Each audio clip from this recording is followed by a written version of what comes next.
Begin by the Honourable Prime Minister.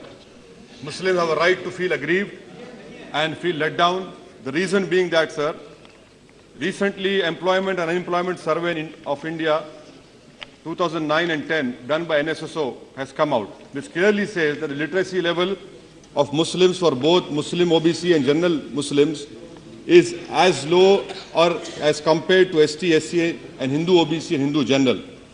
Literacy levels of STs and SCs have improved both in rural and urban, but not for Muslims. When it comes to matriculation, sir, in both rural and urban areas, Muslims have the lowest matriculation levels, in fact lower than SCs and STs. And if you compare the period from 2009 to 2010, the levels have gone down. There has been no improvement in matriculation level.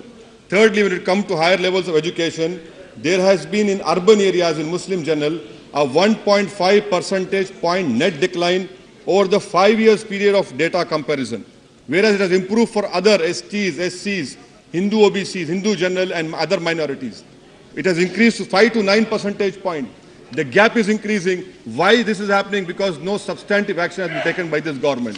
When you come to employment, public employment, sir, 2010 and 11, there is no minority representation in Department of Scientific and Industrial Research, no minority representation in Department of Land Reforms, there is no minority representation in Ministry of Law and Justice, in Social Justice and Empowerment, in Department of Food and Public Distribution. In MOD, sir, in 2010-11, 800 recruitments were made, only 50 belonging to minorities were given. This speaks volumes about your 15-point program. In Department of Biotechnology, same thing.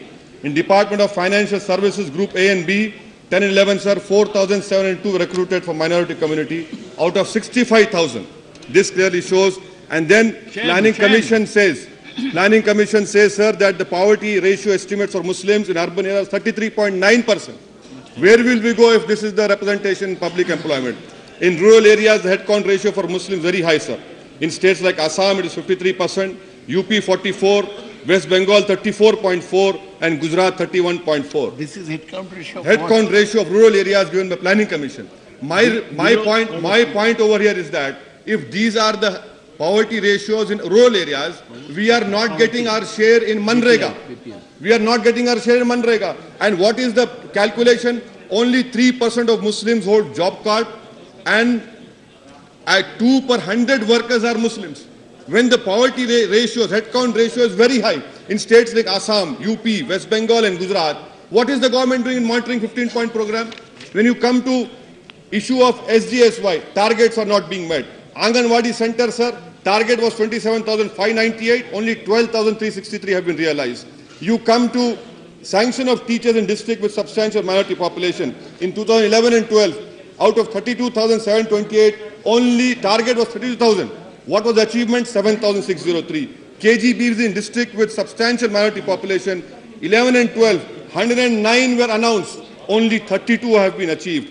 And now what is the percentage of Muslim girls in this KGBV? Throughout nation, it's only 9%. This again speaks volume of 15-point program. In UP, for example, 200 KGBVs are there.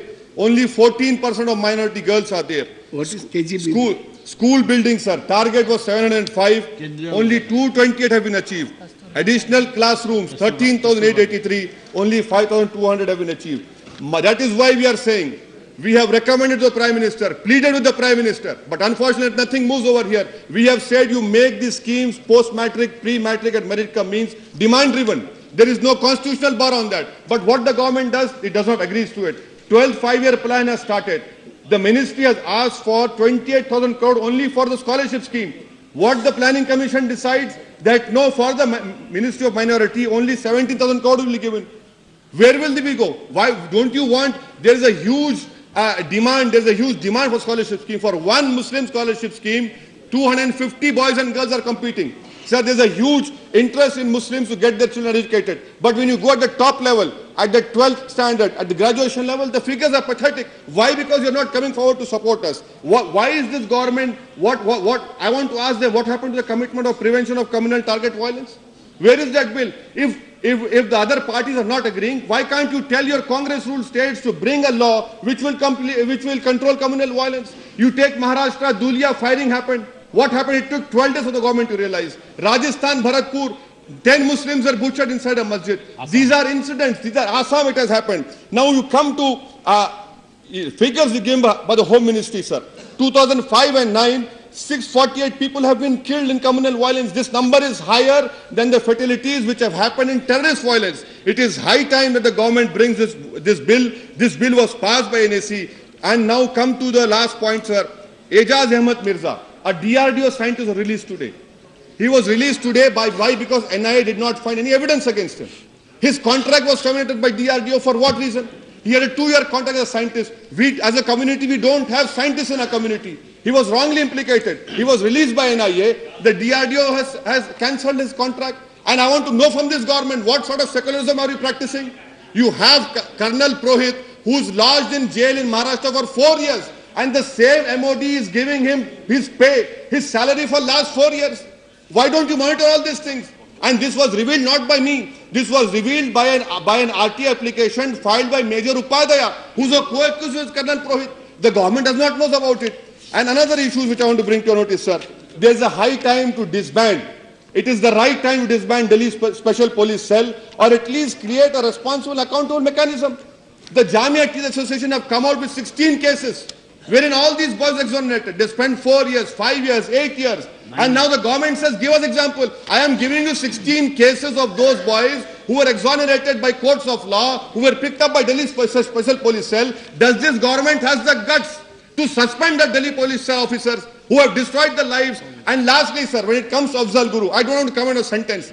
But my question to the government is, I am concluding, sir. When it comes to Afzal Guru, you have one politician from Haryana who is convicted, who can speak on a telephone call and address a public meeting in Haryana.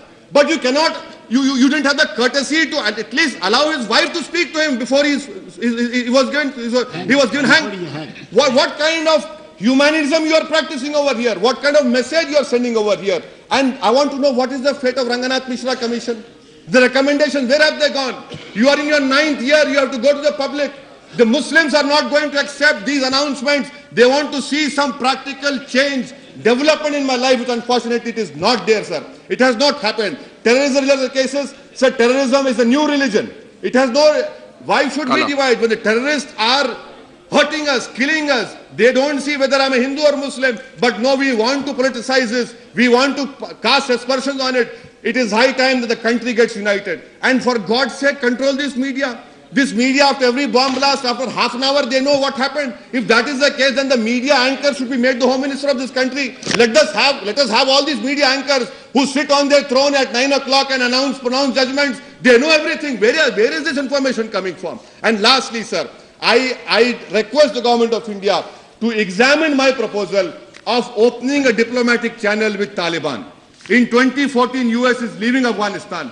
We have invested crores of rupees in development of Afghanistan. If we don't engage with them, then we will be allowing our neighboring country to enter over there, use that territory for anti-national activities. When Gulf countries have opened an embassy, Western countries are talking to them. I once again urge upon the government, please act on your promises. Your promises are going to make difference whether you come back here or not. If not, the Muslims have another